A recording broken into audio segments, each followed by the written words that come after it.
They rose, one by one, to take the stand at a small courthouse in suburban Michigan. In a week-long sentencing hearing, more than 150 women told their stories about the abuse they suffered at the hands of Larry Nassar, a former Michigan State University and U.S. Olympics gymnastics doctor who was sentenced this week for abusing multiple women. The case has captured the attention of the American public, succeeding in piercing through the wall-to-wall coverage of the Trump presidency on cable TV. In an extraordinary act of collective expression, dozens of women delivered powerful personal testimonies, documenting the abuse they suffered and the impact it has had on their lives. Their audience was primarily their abuser, who sat across from the women in the courthouse. But it was also American society, still grappling with the victims' impact. Statements were magnified throughout the country through the medium of TV and the Internet. Their testimony was live-streamed online, drawing more and more viewers as the days went on, while cable news channels broke off coverage from the White House to run extended clips of the witnesses. At first 88 women were expected to testify, but as the trial continued, others joined, eager to tell their stories. By the time Judge Rosemary Aquilina had delivered her sentence on Wednesday, 158 women had taken the stand. While their stories were frighteningly familiar, most were molested by the doctor when they attended his clinic for routine treatment for gymnastic injuries. All were uniquely personal. The witnesses ranged from Olympic medal winners, to teachers, to parents. One was a member of the military. In their diversity and ordinariness, they represented a snapshot of U.S. life. There was Gwen Anderson, a teacher, who chose to break her anonymity at the last moment and read her victim impact statement herself. "I am a middle school teacher and I teach 12, 13 and 14-year-old kids every day," she said, crying as she delivered her statement. "Every single day I am faced with the reality of how young and defenseless we were when Larry molested us. We were just kids. I still remember flinching from his touch, and I still remember him saying, 'It's okay, I know you're not used to being touched there.'" Former Olympic gymnast Jordan Weber told the court, "I thought that training for the Olympics would be the hardest thing that I would ever have to do. But in fact the hardest thing I've ever had to do is process that I am a victim of Larry Nassar." Alexis Moore, a victim of Nassar, gives in victim impact statement during his sentencing hearing in Lansing, Michigan, on January 16, 2018. Photograph, Getty Images. Kyle Stevens, the first woman to testify, told how she was abused by Nassar between the age of 6 and 12 during visits to his home, as her parents were friends with the Nassar family. She blamed her father's suicide on the guilt he felt at first believing Nassar. Donna Markham testified on behalf of her daughter Chelsea, who died by suicide in 2009. "It all started with him," she said, as she described her daughter's descent into drug abuse. Throughout the hearings, Nassar sat in the courtroom, mostly showing little emotion. In his final statement in court, he said that the words he had heard in the previous days had had a significant effect on myself and have shaken me to my core. The 54-year-old father of 3 was already in prison serving 60 years for possession of child pornography. Well respected as a professional in Michigan where he lived and worked, he had reached the top ranks of the Olympic medical team. His wife filed for divorce a year ago, requesting full custody of their 3 children. He wrote to Judge Aquilina last week claiming that he was emotionally distressed by hearing the statements, but she refused to let him absent himself, sentencing him to up to 175 years in prison. She said it was her honor and privilege to sentence him.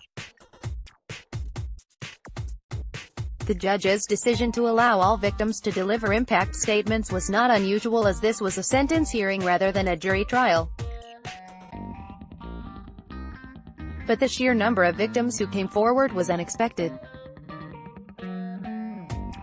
As Nassar prepares to spend the rest of his life behind bars, his trial has raised serious questions about the systems that protected him.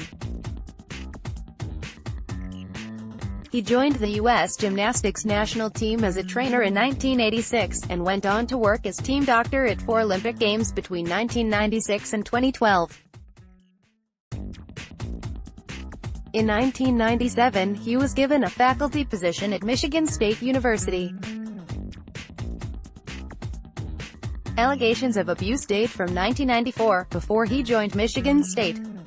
But it was 2014 before a series of criminal investigations began. Michigan State University's own police department began investigating Nassar on the back of a complaint. This investigation was then followed up by the local county prosecutor's office.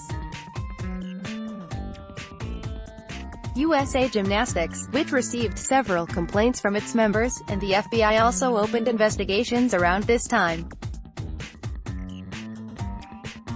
Several victims criticized the authorities over their unwillingness to take complaints seriously and their victim impact statements in court. Michigan State University, the school I loved and trusted, had the audacity to tell me that I did not understand the difference between sexual assault and a medical procedure. Amanda Tomasho said in court as she recalled her attempts to report Nassar's behavior to authorities. Questions have arisen as to why Michigan State University allowed Nassar to work when he was under at least 4 different investigations between April 2014 before he was fired in September 2016. Around 20 women say they were abused during that period. Focus has also turned to the role of gymnastics coach Kathy Klages. Accuser Larissa Boyce says she complained to Klages but was encouraged not to pursue the complaint. Klages was suspended last January and then retired. The university's president, Luana K. Simon, has resigned following protests this week. The Board of Trustees has established an official investigation and has established a $10 million victim fund. The university is also facing dozens of lawsuits from former students and victims of Nassar. Judge Rosemarie Aquilina listening to survivor statements during the sentencing phase for Nassar. She said it was her honor and privilege to sentence him. Photograph EPA, Rena Laverty. USA Gymnastics, the organization which governs gymnastics in the United States, and the United States Olympic Committee are facing equally serious questions.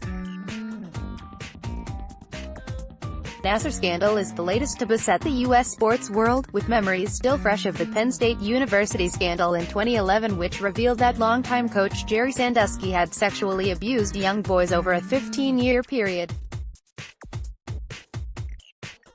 3 of USA Gymnastics senior board members, including the chairman, resigned on Monday, even before the sentence was announced.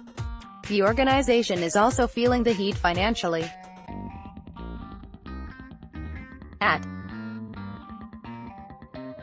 The revelations about the failures of multiple organizations to carry out their duty of care coincides with a larger public debate in the U.S. about the pervasiveness of sexual abuse and harassment.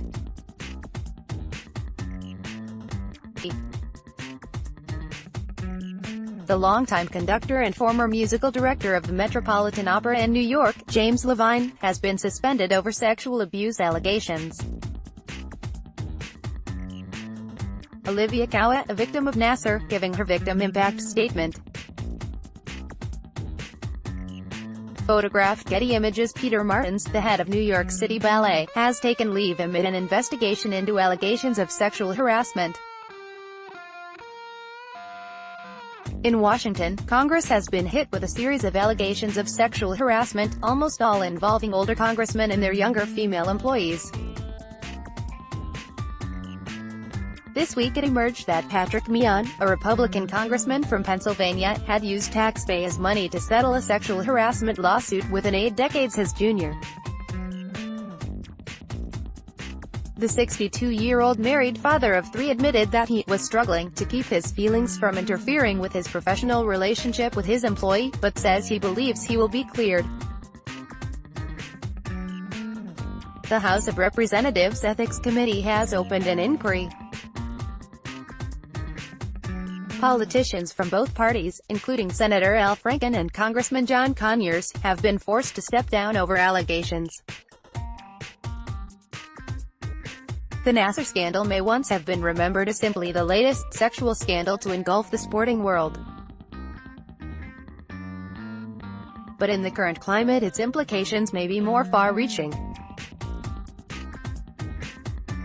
As the allegations of sexual impropriety in the workplace show no sign of abating, America is sitting up and listening.